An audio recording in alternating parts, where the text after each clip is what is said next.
പത്തനംതിട്ട കോട്ടങ്ങൽ സ്വദേശിനി ടിഞ്ചുവിനെ കൊലപ്പെടുത്തിയ കേസ് ഏറെ കോളിളക്കം സൃഷ്ടിച്ചതാണ്. പരസ്പരം ഇഷ്ടപ്പെട്ടവർ തമ്മിൽ ഒന്നിച്ച് ജീവിക്കാനുള്ള തീരുമാനം ഒടുവിൽ ദുരന്തത്തിൽ കലാശിച്ച സംഭവവും ചെയ്യാത്ത തെറ്റിൻ്റെ പേരിൽ ഒരു ചെറുപ്പക്കാരനെ പോലീസ് വേട്ടയാടിയതുമുൾപ്പെടെ ഉള്ളുലയ്ക്കുന്ന കഥകൾ കുറേ പറയാനുണ്ട്. 2019 നടന്ന കൊലപാതക കേസിൽ പങ്കാളി ടിജിനെ പ്രതിയെന്ന് സംശയിച്ച് ക്രൂരമായി തല്ലിച്ചതച്ച പെരുമ്പട്ടി പോലീസിൻ്റെ നടപടി വിവാദമായതാണ്. ആദ്യം ലോക്കൽ പോലീസ് അന്വേഷിച്ച കേസിൽ ക്രൈംബ്രാഞ്ച് എത്തിയതോടെ 20 മാസത്തിന് ശേഷമാണ് തടിക്കച്ചവടക്കാരനായ നസീറിലേക്ക് അന്വേഷണമെത്തിയത്. യുവതിയെ ബലാത്സംഗം ചെയ്ത് കൊലപ്പെടുത്തിയ കേസിൽ ഒടുവിൽ പ്രതി നസീർ കുറ്റക്കാരനെന്ന് കോടതി കണ്ടെത്തിയിരിക്കുന്നു. പ്രതിക്കുള്ള ശിക്ഷ ശനിയാഴ്ച വിധിക്കും.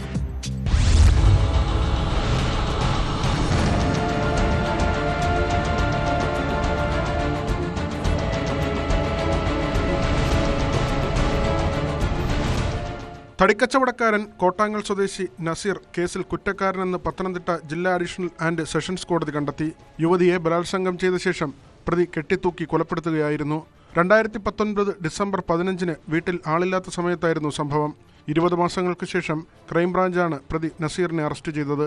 ഭർത്താവുമായി പിണങ്ങിക്കഴിയുകയായിരുന്ന യുവതി സ്കൂൾ കാലത്തെ കാമുകനായിരുന്ന ടിജിനൊപ്പം ഒരുമിച്ച് ജീവിക്കുമ്പോഴായിരുന്നു കൊലപാതകം.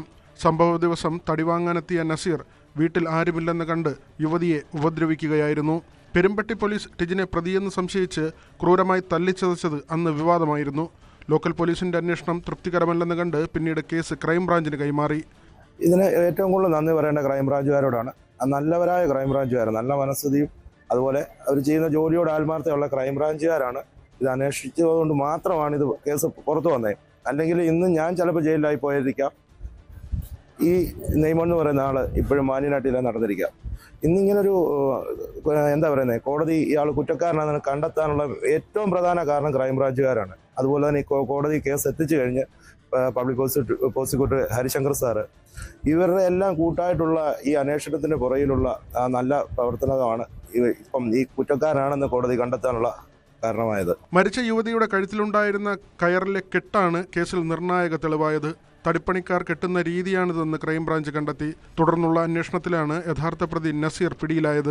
കെട്ടിലെ തടിപ്പണിക്കാരൻ കെട്ടുന്ന കെട്ടാണെന്നുള്ളത് ഇനീഷ്യൽ സ്റ്റേജിൽ തന്നെ നമുക്ക് മനസ്സിലായി. സാധാരണ സൂയിസൈഡ് ചെയ്യുന്ന ഒരു പെൺകുട്ടി കെട്ടുന്ന രീതിയിലുള്ളതല്ലായിരുന്നു. വെയിറ്റ് വലിച്ചു പൊക്കുന്ന രീതിയിലുള്ള പ്രത്യേകതര ഒരു കെട്ടായിരുന്നു. അത് നിർണായകം. അതുപോലെ തന്നെ പെൺകുട്ടിയുടെ കാല് കട്ടിൽ തട്ടിയ നിലയിൽ തന്നെയായിരുന്നു നിന്നിരുന്നത്. അപ്പോൾ അതിൽ നിന്ന് തന്നെ പിന്നെ 53 ഇഞ്ചുറിയും അദ്ദേഹത്തുണ്ടായിരുന്നു. അപ്പോൾ അതിൽ നിന്ന് കൊലപാതകമാണ് എന്നുള്ളത് മനസ്സിലായി. യുവതിയുടെ നഖത്തിനടിയിൽ നിന്ന് കിട്ടിയ തൊലിയും ബീജവും അടക്കമുള്ള ശാസ്ത്രീയ തെളിവുകളും പ്രോസിക്യൂഷന്റെ വാദത്തിന് ബലം പകർന്നു.